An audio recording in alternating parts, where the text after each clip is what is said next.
युवाओं का आंदोलन गूंज रहा था, तब उत्तर प्रदेश के एक छोटे से कस्बे में मासूम स्कूली बच्चे अपने मोबाइल स्क्रीन पर ये सारी चीजें बहुत गौर से देख रहे थे, मानो जैसे इसी से सीख लेकर वो कुछ ऐसा ही करना चाहते हो, कोई अपनी डिमांड पूरी करवाना चाहते हो। जी हाँ, जंतर मंतर के आंदोलन को गौर से देखने वाले इन बच्चों ने अचानक कुछ ऐसा किया जिसने पूरे प्रशासनिक महकमे में हड़कंप मचा दिया।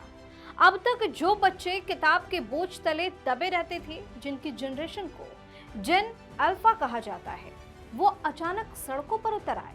लेकिन ठहरिए, चौंकाने वाली बात सिर्फ ये नहीं है कि ये 9वीं के 12वीं के छात्र छात्राएं सड़क पर उतरे, बल्कि चौंकाने वाला वो मंजर था जब प्रशासन ने इनकी ताकत के आगे घुटने टेक दिए।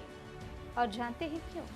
क्योंकि उत्तर प्रदेश में मुख्यमंत्री योगी आदित्यनाथ का एक साफ संदेश है, जनता और बच्चों की जायज मांगों पर कोई हीला हवाली नहीं चलेगी। सीएम योगी की इसी जन संवेदनशील और सख्त प्रशासनिक नीति का असर था कि अफसरों ने मिनटों में एक्शन लिया और बच्चों की तमाम डिमांडें जो थी वो मान ली। बताएंगे आपको सब कुछ इस स्टोरी में। नमस्कार, वीके न्यूज देख रहे हैं और मैं हूं आपके साथ दिव्या सिंह।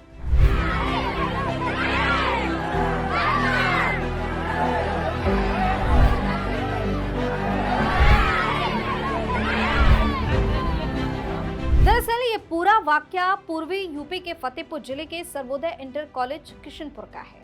यहाँ 9वीं से लेकर 12वीं क्लास में पढ़ने वाले से मासूम छात्र छात्राएं लंबे समय से कॉलेज की बदहाली से परेशान थे।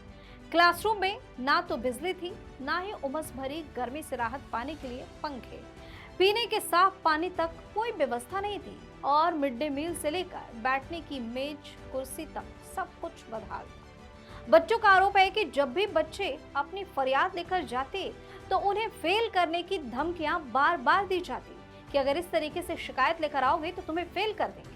दिल्ली में जंतर मंतर पर हुए आंदोलन से सीख लेते हुए इन स्कूली बच्चों ने भी क्रांति की राह चुनी। इनको लगा कि अब शिकायत करने का कोई फायदा नहीं है, अब एक्शन में आना चाहिए। अब वही करना चाहिए जो उधर दिल्ली के जंतर मंतर पर हुआ, और जैसे सरकार मान गई वैसे हमारी भी बात मानी जाएगी। यानी उसी आंदोलन से सीख लेकर इन बच्चों ने ये किया।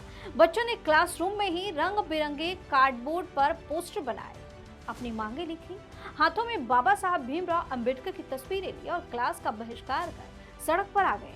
छात्राओं ने भी लड़कों के कंधे से कंधे मिलाकर नाराजगी जाहिर की। जैसे ही ये बच्चे सड़कों पर उतरे, अफसरों के हाथ पांव फूल गए। मामले जैसे ही आला अफसरों तक पहुंच गए, सीएम योगी के सुशासन के डर और त्वरित कार्रवाई के निर्देश के तहत जिला विद्यालय निरीक्षक DIOS राकेश कुमार तुरंत एक्शन में आ गए। अफसरों ने बिना एक पल गंवाए बच्चों से बातचीत की और उनकी मांगों को जायज मानते हुए बड़ा ऐलान भी कर दिया।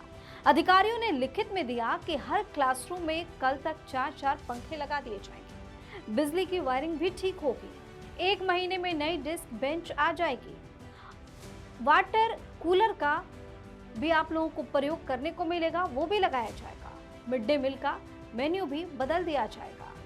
यानी उनकी एक एक डिमांड को अफसरों ने मांगी। अफसरों के इस त्वरित एक्शन और लिखित आश्वासन के बाद छात्रों का गुस्सा शांत हो गया और उन्होंने खुशी खुशी जश्न भी मनाया। बता दें कि ये बदलाव कितना बड़ा है, इसे समझने के लिए पीढ़ियों के इस गणित को समझना बहुत जरूरी है। 1981 से 1996 के बीच जन्मे लोगों को जेन वाई यानी मिलेनियल्स कहा जाता है। 1997 से 2012 के बीच पैदा हुए युवाओं को जेन जी कहते हैं, जिन्होंने दिल्ली में जंतर मंतर पर आंदोलन किया, और 2013 के बाद जन्मे इन स्कूली बच्चों को जेन अल्फा कहा जाता है, जिन्होंने साबित कर दिया है कि हक मांगने का हुनर अब नई पीढ़ी भी अच्छे से सीख चुकी है। ये खबर जानने के बाद आपकी अपनी राय क्या है, कमेंट करके जो बताइए। चैनल को सब्सक्राइब कीजिए, वीडियो को लाइक और शेयर कीजिए। धन्यवाद। वीके न्यूज, राष्ट्र के नाम।